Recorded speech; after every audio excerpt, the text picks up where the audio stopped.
Dad, I know you don't like protocols, so today I'll just call you Baba. My name is Winnie Odinga, Koth Juma Neema Odinga, but you can call me Kazi. Or in Kijaluo, they call me Chogo, which is Kitinda Mimba. Baba, nimesikia watu wakisema ati hawezi bonga Sheng. That we've been treating in Sheng na Baba hawezi bonga Sheng. But hii ni msee wa Kanairo. Hii ni msee wa Nairobi. Yeah? Wale wengine ni wa Kukamu. Yeah? Hakukuja hapa na gari ya matanga ama barua ya chief. Yeah? So wale wengine Nairobi kuna wenyewe, wale wengine wanaweza kutuuzia kuku ama something like that, but Nairobi ni yetu. I was asked to speak about my father, to tell a story that can bring out who he is as a person. So when I was thinking about it, I was wondering, what story could I really talk about?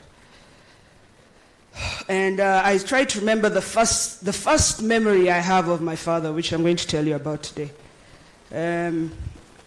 You know, in our house, we're two sets of siblings. And my siblings have their own story, which is a very deep and sad story. So I will not speak about it today because it's not my story to tell. I remember when I was younger, he was always working. He was always working, and he would always come home late, around 11:15, and he would leave by 6 in the morning. So I remember wanting to wait for him. And Mama would have told me to go to bed at 9 o'clock, and those days I used to share a room with my brother and my sister, and our rooms were facing the gate. So when the car would come, I would get out of bed and I would rush downstairs and open the door. But the key used to be put so high up. So I used to take a broom and hit the key until Mama tied for me a rope where I could reach the key. So I would open the door.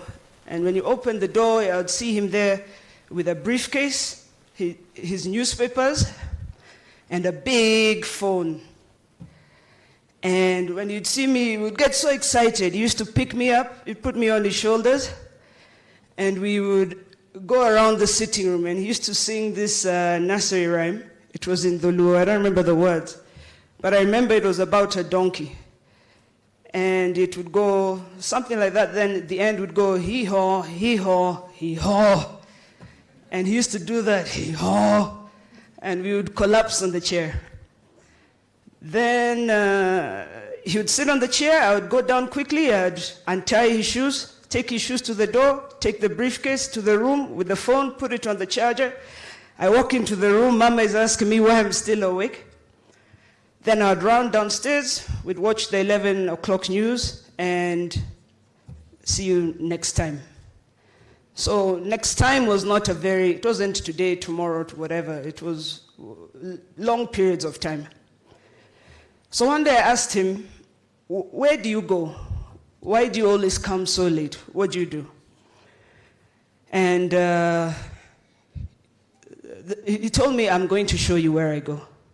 So that time, it was about 97, we went for an NDP rally. And that was the time of Tinga. And he put me on the tractor he was on. And as the tractor was driving through, people were screaming and, excited, and I got so afraid. And he told me, don't be afraid, these are your people. And I asked him, what do you mean, my people? And he said, no, this is your family. And he said that if you live a good life, then they must live better than you. And if you think, thank you. If you think you deserve the best, then they deserve better. And if you walk around thinking you deserve the world, then you must give them the universe. And that story really has always stuck with me. Because it finally made sense where he was, where he's been going, and it really brought out the issue that he's a fighter. So I hope that tells you what sort of person this is. He's a fighter.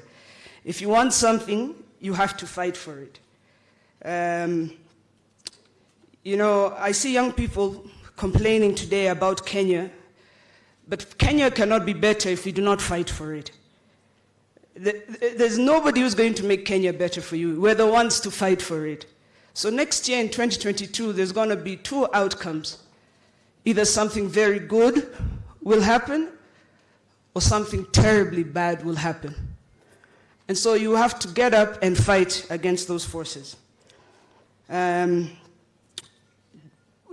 life, when we talk about things, there's nobody who's going to give anything to you, okay? Even if somebody comes to the church and gives you 10 million, that doesn't make you a millionaire, all right? We have to get up and we have to fight for it. There are things we want. We want jobs. Baba, tunataka wera. We want jobs, real jobs, sustainable jobs. And that won't come for us sitting in the house.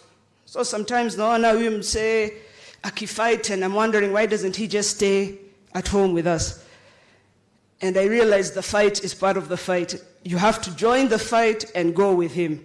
So hiyo mambo ya kukaa kwa nyumba ati msee fulani au fulani will fight for you, hizo ni jokes. You have to get up, join the fight. And the first step to the fight is to register to vote.